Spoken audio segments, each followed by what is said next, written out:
Olá, seja bem-vindo ao canal, eu sou a Lana e hoje temos indicações, recomendações de verão. Eu queria dar umas recomendações pra vocês, refrescantes, umas recomendações que tenham o clima de verão, pra gente continuar curtindo essa estação que eu vou ser bem sincera, não é a minha favorita. Eu tenho dificuldade de gostar do verão, eu odeio suar, eu odeio passar calor, então às vezes eu tenho que realmente me dedicar em achar alguma coisa que me faça curtir mais o verão. Às vezes um livro soluciona esse problema de fazer a gente, né, curtir mais uma coisa, uma situação, uma época do ano que a gente não gosta muito, que a gente não curte muito. Pra mim é o verão. Então, pra vocês também não passarem o que eu já passei há muitos anos atrás, que é não ter o que ler no verão e aí achar o verão pior do que ele já é, do que eu já acho que ele tenho indicações pra vocês. Bom, começando com nada mais nada menos que Kerouac. Eu sei, não é um autor muito bem quisto, talvez, mas é um autor favorito pra mim. Eu amo a escrita do Kerouac. Eu lembro que a primeira vez que eu li, eu senti que eu tava lendo o que se passava no meu cérebro, sabe? O jeito como ele descreve as coisas, o fluxo de consciência completamente descarrilhado, desassociado da realidade, e ao mesmo tempo se fixando em coisas muito específicas da realidade. Se você é um pouquinho perturbado e às vezes sua mente vai longe e você nem percebe, e aí as pessoas têm que te relembrar de que você está no mundo real, na vida real, e sofrendo, Kerouac. Kerouac é pra você. Eu tô aqui com On the Road, que é o mais clássico, é o mais conhecido. Foi o livro com o qual eu comecei, foi meu primeiro contato também. Eu acho sensacional, incrível. Não é meu favorito hoje em dia, que eu li mais coisas, mas eu acho esse daqui essencial pra quem vai ler. Kerouac, é uma história de beira de estrada. É ele pegando a estrada com amigos e todas as porcarias que eles fazem nesse meio do caminho, incluindo tudo de terrível que você pode imaginar. E é isso, eu acho que o que vale aqui é como ele descreve todas essas situações. É o fluxo de pensamento interno que ele tem com relação a tudo. É sempre uma coisa um pouco poética, um pouco filosófica. E enfim, pra quem achou essa descrição chata, esse livro não é pra você. Agora, pra quem falou, putz, eu preciso disso, tá aqui. É um bêbado e seu amigo viajando pelos Estados Unidos. E eu sinto calor quando eu leio esse livro, sabe? Eu acho que a sensação que a gente tem é isso, tá? Um mormaço horroroso e a janela do carro aberta, porque o carro não tem ar-condicionado. E você viajando, sabe? Enfim, coisas de início de verão. Estrada, calor, pensamentos a mil. On the Road, do Jack Kerouac, ou qualquer outra. Se você não quiser se comprometer com tantas páginas, tá com preguicinha, ou quer levar uma coisa mais tranquila pra praia, a gente tem o mini Kerouac. Eu lembro que eu paguei uma coisa muito absurda nisso daqui. Sei lá, menos de 10 reais, provavelmente. P.S. of the Homeless Night. É um pedacinho de um livro dele, é praticamente um capítulo, mas eu acho que dá pra ter uma ideia do que é o tipo de escrita dele. E aí você vê se você gosta ou não. E mais pra frente você vai atrás de outras coisas, mas eu acho que isso daqui já é uma boa amostra do que é o estilo de escrita e o que se passa na mente dele. Bom, seguimos. Indo para aventura. Eu gosto muito de clássicos de aventura. Uma grande parte da minha coleção é isso. E eu queria convidar vocês a ler um clássico que talvez, nossa, vocês nunca ouviram falar. Mentira, vocês já ouviram falar disso, vocês já viram milhões de adaptações em vários formatos diferentes, tenho certeza. Mas às vezes a gente esquece de ler o original. O que começou tudo, que é o Ilha do Tesouro. É daqui que vem todas as noções que a gente tem, as ideias que a gente tem, inclusive estéticas, né, do que é um pirata. Eu acho que a história definitiva de piratas é essa daqui. Essa edição é em inglês, da Penguin, toda uma coleção, assim, eu vou inclusive mostrar outro livro pra vocês, que é da mesma coleção, mas ela tem inúmeras traduções no Brasil. Esse livro também tem, se você quiser ler no geral, tem inúmeras edições dele também, que são lindíssimas. Essa daqui é só a que mora comigo, mas tá aqui a sugestão, se você tiver afim de, no verão, ler coisas sobre piratas e talvez ler a história mais clássica que tem de piratas. E aí você vai entender praticamente todos os filmes que são feitos de piratas depois que você lê isso daqui. Seguindo, eu já tava falando sobre aquele lá dessa mesma coleção, então eu já vou mostrar pra vocês o próximo, que é o Robinson Crusoe. que a gente também tem super traduzido aí, eu vou deixar alguma edição mais recente para vocês verem aí do lado, que é uma história de náufrago. Então, se você quer uma coisa menos fantasiosa e mais pelo lado sobrevivência, que eu também adoro ler sobre, a gente tem Robinson Crusoe. Tem muito o que falar, é um clássico, esse é o plot. É um cara numa ilha tentando sobreviver e a gente acompanha essa jornada dele. Bom, não tem mais muito o que falar além disso. Caso você já tenha visto o filme, ainda é válido você ler o livro. Fica aqui. Eu acho que não tem nada que passe mais a sensação de calor do que você pensar que tá preso numa ilha, né? Então, ainda nos clássicos, gente, eu sei, calma.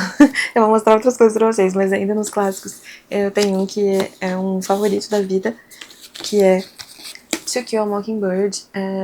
Eu não tô lembrada de cabeça como ficou a tradução em português, mas eu vou deixar pra vocês aqui do lado.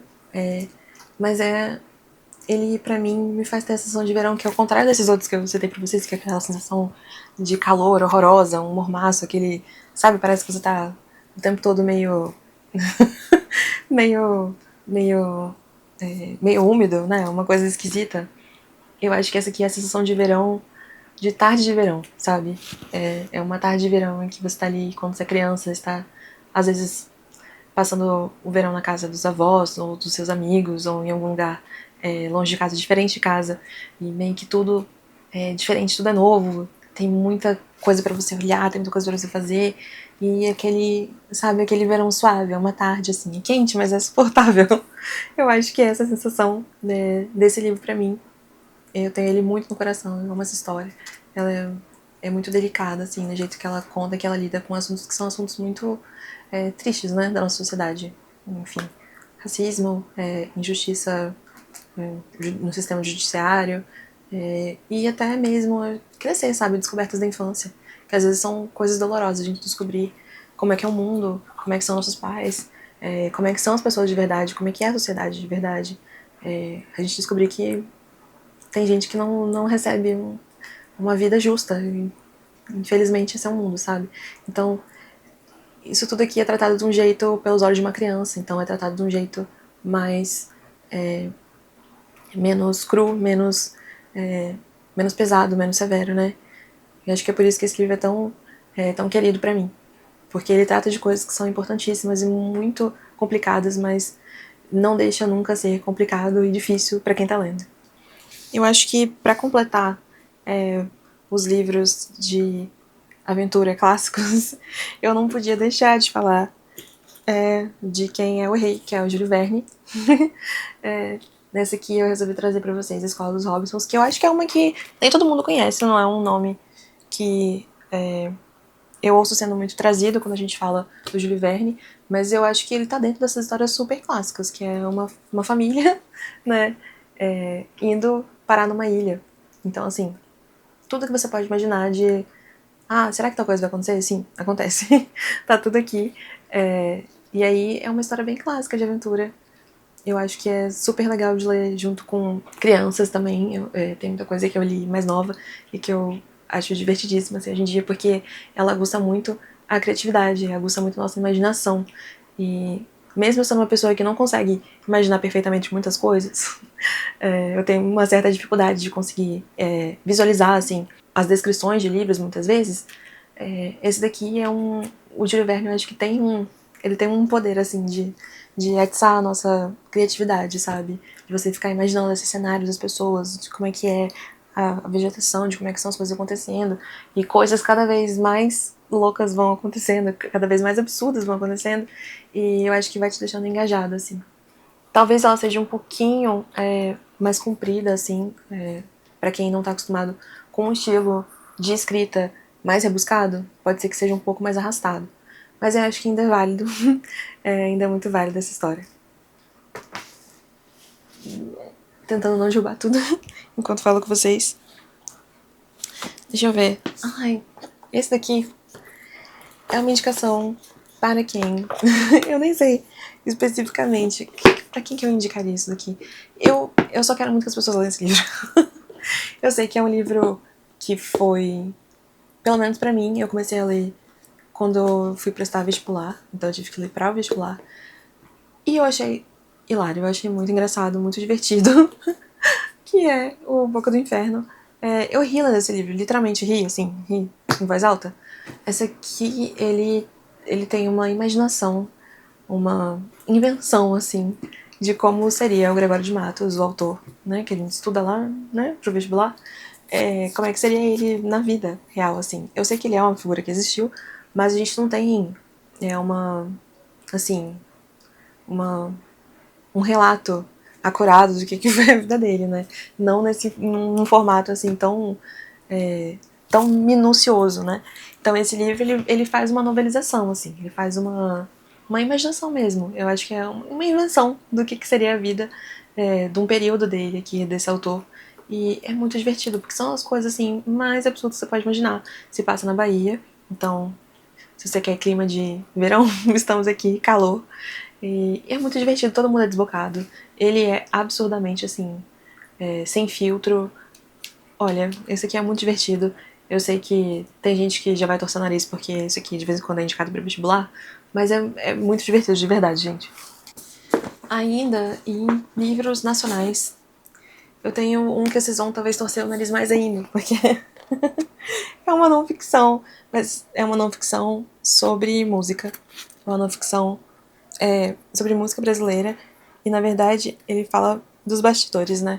O Nelson Bota, ele, que é o autor aqui do livro, ele é um produtor musical que teve com muitas figuras fundamentais assim, da nossa música brasileira ao longo de algumas décadas, né? Então ele vai falar de todo mundo, praticamente todo mundo com quem ele trabalhou aqui, esses detalhes por trás de como tal música foi criada, como ele descobriu, sei lá, Marisa Monte, como, sabe, como é que ele começou a trabalhar com X pessoa, como foi quando ele fez a letra pro Roberto Carlos, como foi, sabe? Então, se você é uma pessoa, na verdade, isso aqui é pra quem tem uma alma de fofoqueiro.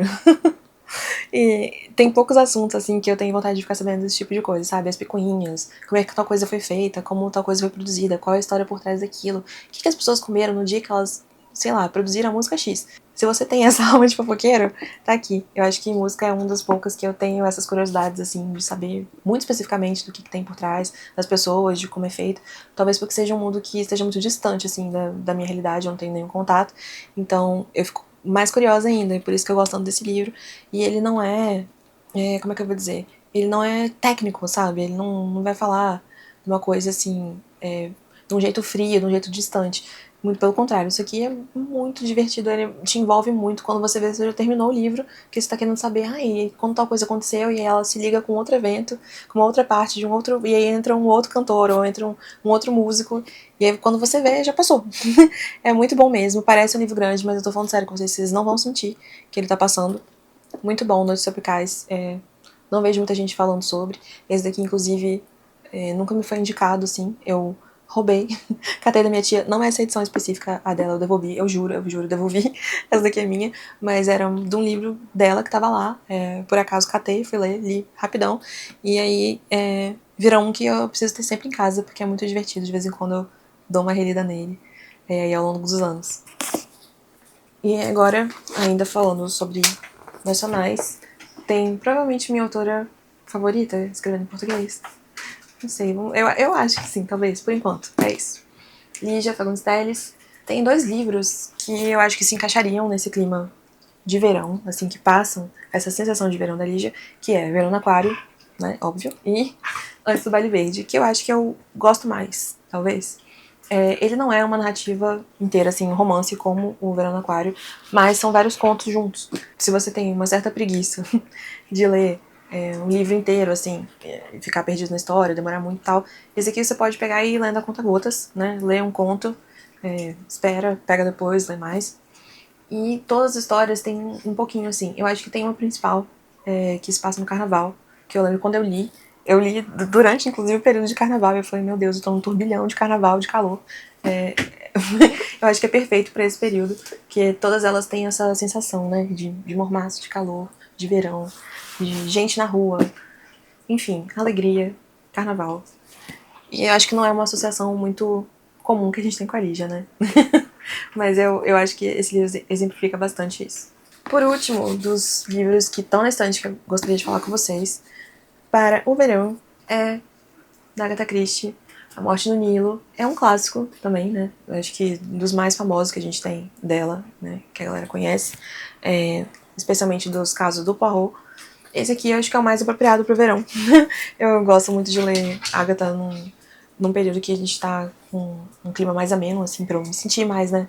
Me sentir mais dentro da história. Mas esse daqui eu acho bem apropriado pro verão, porque a história se passa no Egito, eles estão num navio, num cruzeiro, né? No Nilo, no Rio Nilo.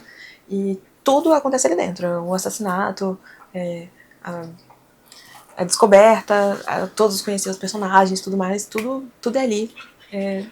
No Nilo, naquele presente momento, no Egito. Então, nada, acho que não tem nenhum outro, talvez nenhum outro caso que seja tão verão quanto esse daqui. Então, se você quer ler alguma coisa, né, de mistério, crime, ainda dentro do clima de verão, acho que essa é a indicação. Esses foram os físicos, os livros que eu tenho na estante, né, em livros impressos para falar com vocês. Mas eu tenho algumas indicações que eu gostaria de passar para vocês, que vocês podem procurar em e-book, ou em audiobook também, que é uma forma que eu gosto bastante. Vou deixar aqui pra vocês a capa, pra vocês acharem fácil por aí, tanto no audiobook como no físico, como no e-book. E eu vou deixar também os links aqui embaixo, na descrição, caso vocês queiram já link direto. Bom, eu tô tentando indicar coisas que eu já li, porque aí eu posso assegurar pra vocês que tem um clima de verão, uma sensação de verão.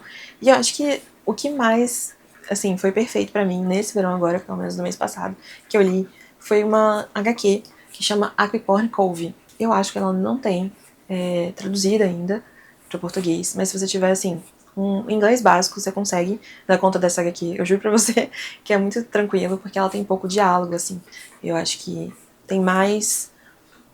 ela vai passando mais a narrativa pelas imagens mesmo, e é muito linda, é muito bonitinha, é muito fofa. É da Kay O'Neill, e acho que você consegue achar fácil em e-book. Se eu não me engano, ela tava no Kindle Unlimited, aí se você tiver já com sua assinatura ativa, tá de graça pra você lá. Fora isso, mas é uma assim, que eu acho que eu vou fazer questão de ter em casa, porque eu tenho muita vontade de reler. Fala bastante sobre família, luto e também sobre vida marinha. Eu sei que parece que não faz sentido quando eu falo essas três coisas juntas, mas eu juro pra você que faz muito sentido. É muito bonito, é muito bonitinho, assim, e eu acho que o desenho, a pintura, assim, o estilo de arte fez super sentido junto com a história, com o jeito que a história é levada. Enfim, a recomendação de HQ, por enquanto, pra vocês é essa. Tem também um que todo mundo já tá cansado de saber, mas eu tenho que fazer essa recomendação, porque eu acho que, assim, não dá pra falar de indicações para verão sem isso, que é The House of the Cerulean Sea, A Casa no Mar Cerúleo, que tem uma história de fantasia, mas uma fantasia soft, né? Eu acho que a coisa mais fantasiosa, assim, que acontece, né, de criação de mundo, assim, é a existência dessas crianças, que são todas crianças diferentonas, assim, né, pra dizer o mínimo. Todas elas têm uma coisa especial de por que elas estão ali, nesse orfanato. E o nosso personagem principal chega lá pra verificar de que é um orfanato que tá tudo ok, né? Um orfanato que tá dentro da lei, tá tudo certo, que tá cuidando bem das crianças.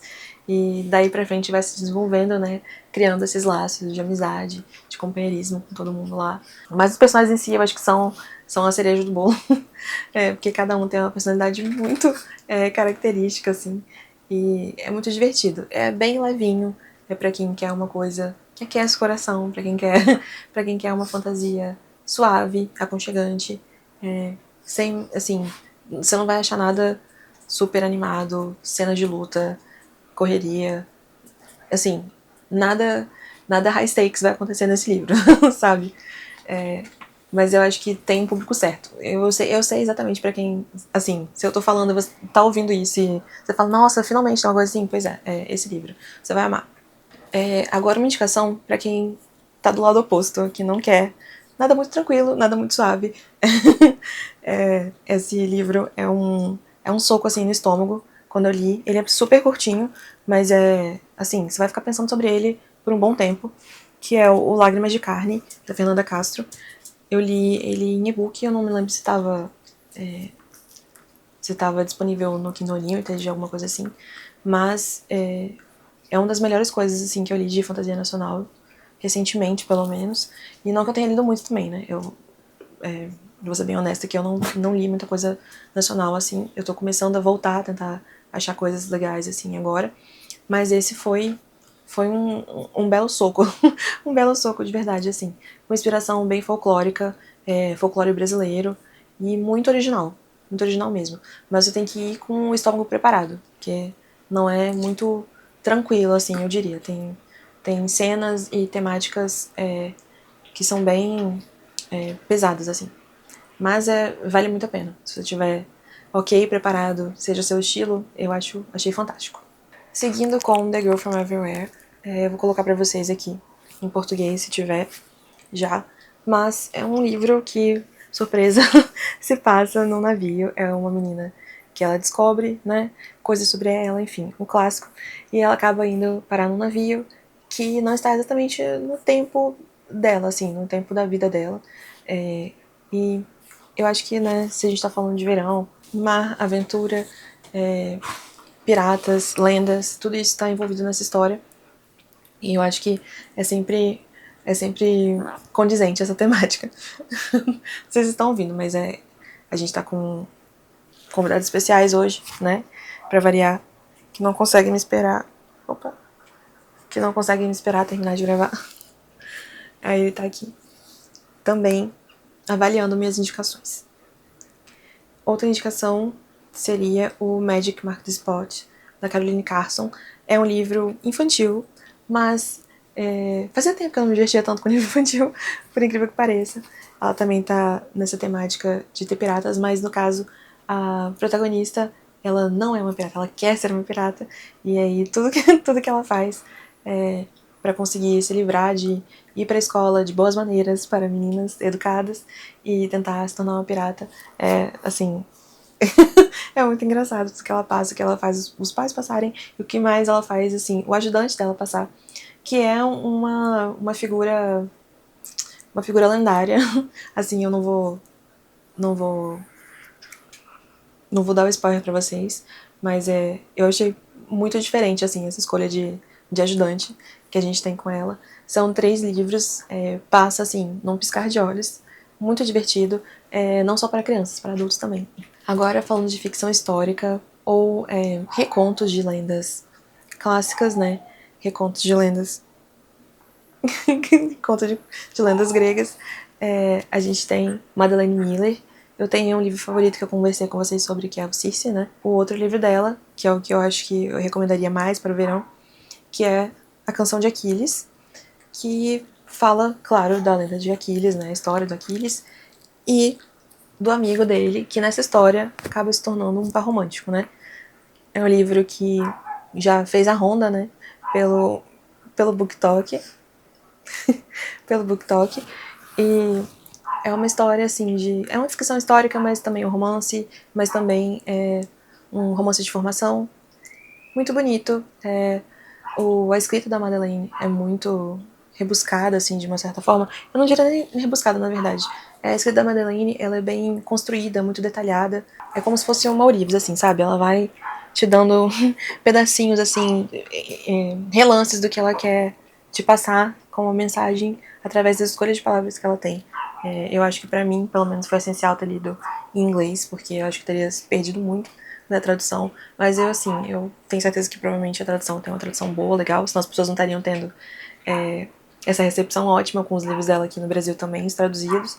Mas eu acho que é muito válido para quem gosta de ler sobre esse período histórico. É muito, muito gostoso, assim.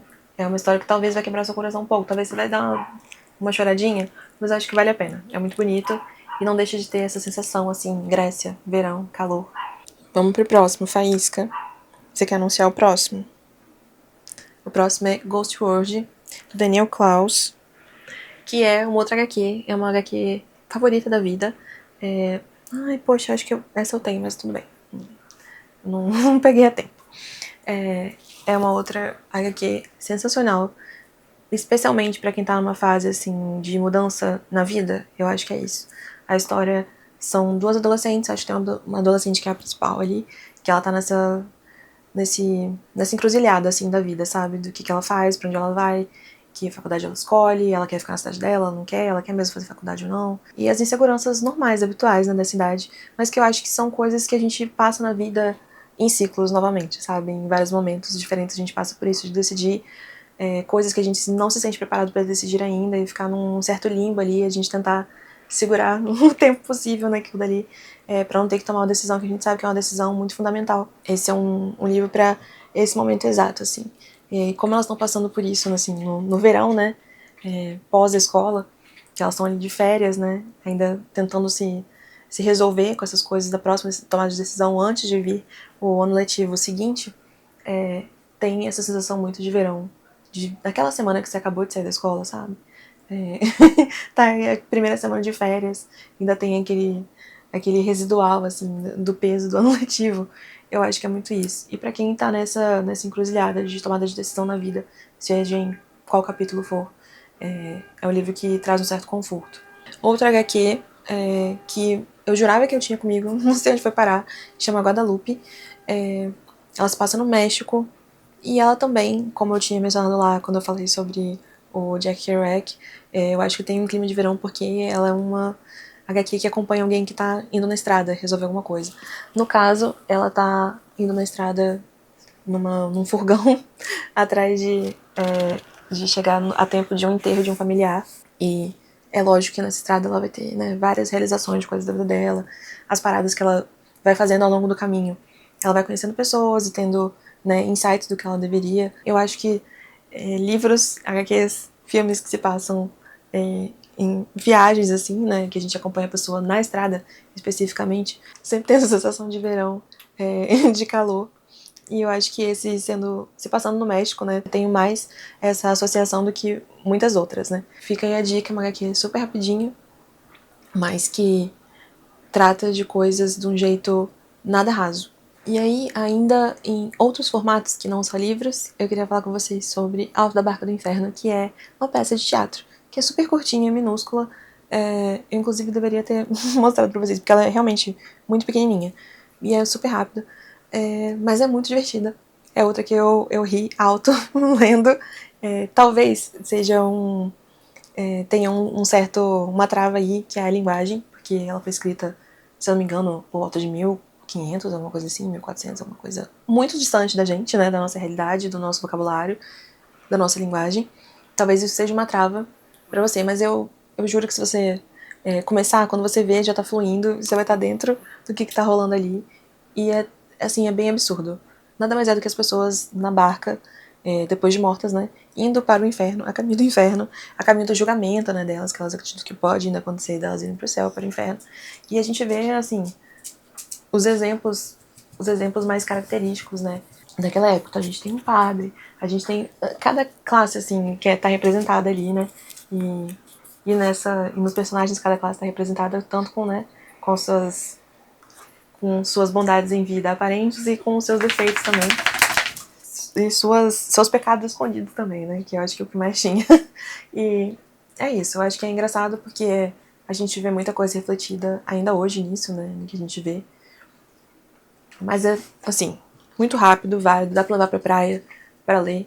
Enquanto tá lá, alguém tá tomando sol e nadando, você pode ler uma peça inteira. É isso. Então, já aproveitando que a gente tá falando de coisas muito, muito antigas, eu queria falar de um outro que acho que pode ser considerado um clássico também, né? Que é Shakespeare, Sonhos de uma Noite de Verão, que é a minha peça favorita. Eu acho que é a mais divertida, a mais animada, é a mais engraçada, é a mais interessante, porque ela é basicamente uma grande alucinação, ela é um sonho louco, febril. Tudo acontece, eu acho que o narrador do início também dá um sabor a mais. É muito legal, gente, sério. Se você gosta de Lewis Carroll, por exemplo, e não leu essa peça ainda, tem que ler essa peça. Se você gosta de fantasia leve, que não tenha muita construção, que não seja high fantasy, leia essa peça. Se você gosta de coisas engraçadas, se você gosta de coisas leves, comédia, leia essa peça. Se você gosta de crítica social, leia essa peça. É isso, eu acho que ela serve pra muita gente, porque ela pega muitos ângulos diferentes, e ainda assim ela não consegue ser chata, sabe? Ela não consegue ser chata em nenhum momento. Apesar de estar muito distante da gente, né, no quesito tempo histórico, ela é sempre relevante, né? Porque ela trata de pessoas e motivações que são humanas, inerentes nossas. Então, pra sempre vai ser relevante. E o melhor é que a gente vai estar lendo alguma coisa que é relevante pra nos conhecer como seres humanos, mas de um jeito divertido. Né, Faísca? Eu vou falar com vocês agora a última indicação para um clima de verão, para vocês aproveitarem esse verão desse ano, que é The Old Man and the Sea, do Hemingway. Eu sei, parece que eu tô falando pra vocês lerem uma coisa assim, ai meu Deus, que saco. Não é, sério, é muito bonito. Se você tiver afim, se você tiver, assim, disposto, né, eu acho que a gente tem que estar com a mente aberta pra isso, você tem que estar com aquela disposição de ler uma coisa que realmente não vai estar te falando nada literal. Nada do que acontece no livro é pra ser levado simplesmente como as coisas que estão acontecendo ali, como as ações daquilo dali não é o principal do livro. Eu acho que o que a gente consegue absorver de tudo que tá ali. Então, assim, eu acho que a primeira camada é o que tá acontecendo. A segunda camada é o que interessa, que é o que vem depois, por trás, o que se passa na sua cabeça enquanto você tá lendo, vendo, ouvindo aquilo acontecer, todas aquelas coisas acontecerem. Que não é muito, né? Vamos ser sinceros, não é muita coisa acontecendo. É um senhor que vai pro mar atrás de um grande peixe que ele pode ou não conseguir, né, pescar. Mas eu acho que a contemplação da mente humana que a gente tem de pano de fundo disso daí é que é o mais. É o verdadeiro livro. Eu acho que na real, o que a gente ganha quando lê esse livro. E eu acho que é muito válido se você estiver disposto a se esforçar um pouquinho mais, assim, pra conseguir ver por trás do que tá ali simplesmente no papel. É muito bonito, assim. Eu acho que é muito comovente a gente ver de certos ângulos, por mais que sejam temáticas que talvez você já tenha visto, quando a gente vê por uma ótica diferente, ela toca a gente de modo diferente, né? Ela bate na gente de um jeito diferente. E eu acho que The Old Man and the Sea pra mim foi isso. Foi ver uma temática que eu já tinha visto, que eu frequentemente penso sobre, mas de uma ótica diferente, de um jeito muito lírico, de um jeito muito minucioso. E apesar de ser um livro curto, foi um livro muito, muito impactante. Recomendo. Se vocês quiserem passar um verão numa hora de sossego, quando você tá ali assim, né? Mais tranquilo, com a mente aberta, livre, pra, de repente, dar uma filosofada, essa é a última indicação que eu tenho pra vocês. É isso, gente. Faz que eu já tá querendo um lanchinho. Então eu vou indo. A gente vai se falando enquanto isso nos comentários. E se vê no próximo vídeo. Tchau, tchau.